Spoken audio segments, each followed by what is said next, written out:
Freddie Prinze, born Frederick Carl Pruetzel on June 22, 1954, in New York City, was a comedy prodigy who shot to stardom in the early 1970s.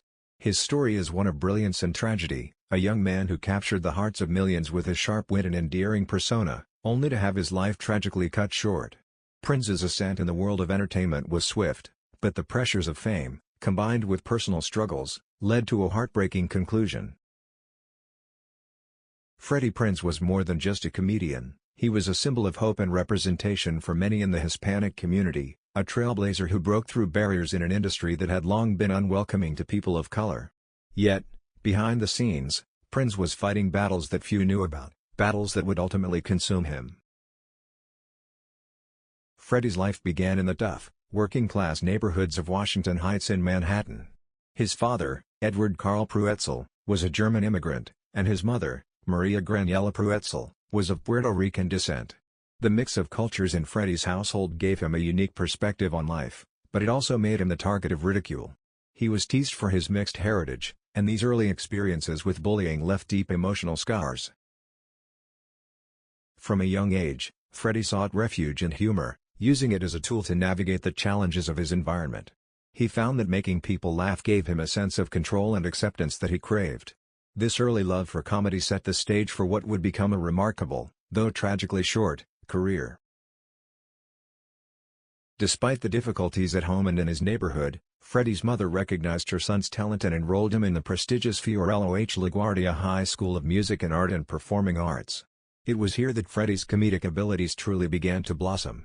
He was a natural entertainer, quick with a joke and always ready to bring a smile to someone's face.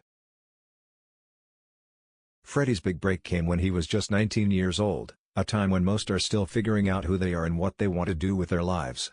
But Freddie knew exactly what he wanted, to make people laugh. In 1973, he got his chance when he appeared on The Tonight Show starring Johnny Carson. The Tonight Show was the pinnacle for comedians of the era, a platform that could launch a career overnight. Freddie's appearance was nothing short of spectacular. With his sharp observations about his Puerto Rican heritage, delivered with a charm and confidence beyond his years, Freddie captivated the audience. His jokes weren't just funny, they were a reflection of his life, his culture, and his unique view of the world. Carson was so impressed that he invited Freddie to sit on the couch, an honor reserved for only the most promising of guests. It was a moment that signaled the arrival of a new comedy star. Freddie's performance on The Tonight Show was a turning point. Almost overnight, he became a household name. Offers began pouring in, and soon, Freddie landed the role that would define his career, Chico Rodriguez in the NBC sitcom Chico and the Man. Chico and the Man debuted in 1974 and was an instant success. The show was groundbreaking in its portrayal of a Hispanic character in a positive light, something that was virtually unheard of in American television at the time. Freddie's character, Chico, was a young, streetwise Latino who brought humor, warmth, and a touch of rebellion to the show. His chemistry with co-star Jack Albertson, who played the grumpy, old-fashioned garage owner Ed Brown, was electric. The show quickly became a fan favorite, drawing viewers from all walks of life. For the Hispanic community, Freddie Prinze was a hero. He was the first major Latino star on American television, and he carried the weight of that responsibility with pride. But with success came pressure.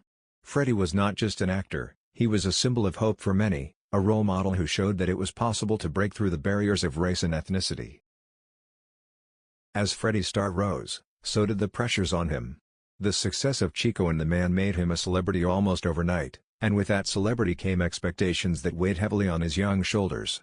Behind the scenes, Freddie was struggling with depression, anxiety, and a growing sense of isolation. The pressures of fame, combined with the responsibilities of being a cultural icon, began to take a toll on his mental health. Freddie's battle with depression was something he kept hidden from the public, but those close to him saw the signs. He was a perfectionist, driven by a need to succeed and to please those around him. This drive, while it fueled his success, also contributed to his downfall. He began self-medicating with drugs, particularly Quaaludes, a powerful sedative that was popular in the 1970s. What started as a way to cope with the stresses of fame quickly spiraled into addiction. Freddie's drug use only deepened his depression, creating a vicious cycle from which he couldn't escape. He became increasingly erratic, his behavior more unpredictable. Those who knew him best could see that he was spiraling, but in an era when mental health issues were not widely understood or treated, Freddie's cries for help went largely unnoticed. In the midst of his rising fame and personal struggles, Freddie found love. In 1975, he married Catherine "Kathy" Elaine Cochran, a marriage that brought him brief moments of joy. That same year, their son, Freddie Prinze Jr., was born. For a time, the birth of his son seemed to give Freddie a renewed sense of purpose. He was determined to be a good father, to provide for his family, and to give his son the life he never had. But the pressures of fame and Freddie's deteriorating mental health put an enormous strain on his marriage. The joy that Freddie found in his family life was overshadowed by his growing addiction and the depression that consumed him.